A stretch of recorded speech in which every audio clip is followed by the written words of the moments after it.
جب بھی حلیہ مصطفیٰ پر بات ہو بات پوری نہیں ہوتی. سیرت کی جس کتاب کو بھی اٹھا لیں اور جب بھی آپ نبی پاک کے حسن و جمال کا چیپٹر کھولیں گے آپ کو ایک عجیب و غریب خاتون کا ذکر ضرور ملے گا. اس خاتون نے میرے آقا کی وہ نعت پڑھی ہے, نبی پاک کا وہ حلیہ بیان کیا ہے. دنیا بھر میں جتنی سیرت پر کتابیں لکھی جاتی ہیں جب بھی نبی پاک کا حلیہ, نبی پاک کا مبارک جسم بیان کیا جاتا ہے ام معبد کے یہ الفاظ ضرور شامل کیے جاتے ہیں. 1450 سال گزر گئے ہیں, نبی پاک کے ذکر کی برکت دیکھو اس خاتون کا نام دنیا کے کونے کونے میں لیا جاتا ہے. ہم جبھی تو کہتے ہیں کہ میرا نام کرے گا روشن دو جگ میں نام تمہارا. ان کے جو غلام ہو گئے وقت کے امام ہو گئے, نام لیوا ان کے جو ہوئے ان کے اونچے نام ہو گئے. ارے ام بابت نے صرف ان کا حلیہ بیان کیا.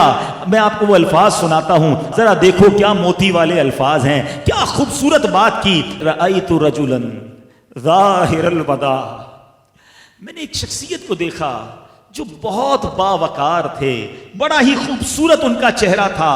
کہتی ہیں ابلج الوجہ حسن الخلق, ان کا چہرہ بہت روشن اور ان کی تخلیق نہایت عمدہ تھی. کہتی ہیں لم تعبہ خجلا ولم تزری بہ سعلا, ان کا پیٹ بہت بڑا ہونے کا عیب بھی نہیں تھا, دبلا پتلا ہونے کا بھی عیب نہیں تھا. وسیم قسیم, کہتی ہیں بڑے حسین انتہائی خوبصورت. فی عینہ دعج, ان کی آنکھیں بڑی بڑی اور سیاہ تھیں. وفی اشفارہ وطف, ان کی پلکیں بڑی اچھی تھیں. کہتی ازج اقرن, ابرو جو تھے وہ بڑے پیارے ملے ہوئے تھے. وفی عنقہ سطح, ان کی گردن بڑی چمکدار تھی. وفی لحیتہ کثاثا, ان کی داڑھی بڑی گھنی اور بڑی پیاری تھی. وفی صوتہ سحل, ان کی آواز میں ایک بڑی پیاری گونج ایکو ساؤنڈ تھا.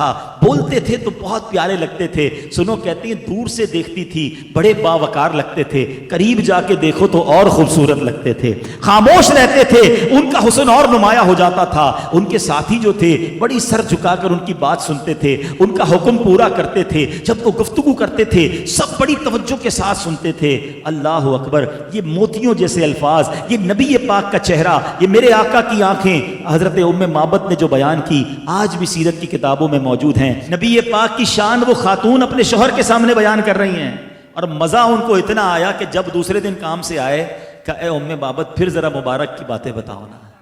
روز گھر میں میلاد ہونے لگا, روز گھر میں محفل ہونے لگی. ارے یہ صدیوں سے جاری ہے. پرابلم جن کو ہوتا ہے ہوتا رہے, نعت خوانی موت بھی ہم سے چھڑا سکتی نہیں, قبر میں بھی مصطفیٰ کے گیت گاتے جائیں گے. یہ صدیوں سے سلسلہ جاری ہے. کائنات میں نبی پاک علیہ الصلوۃ والسلام سے زیادہ حسین کوئی نہیں آیا. اعلیٰ حضرت لکھتے ہیں نا, حسن کھاتا ہے جن کے نمک کی قسم, وہ ملیح دلارا ہمارا نبی, جس کی رنگت سے بے رنگے رنگے گئے, اس چمک والی رنگت پہ لاکھوں سلام.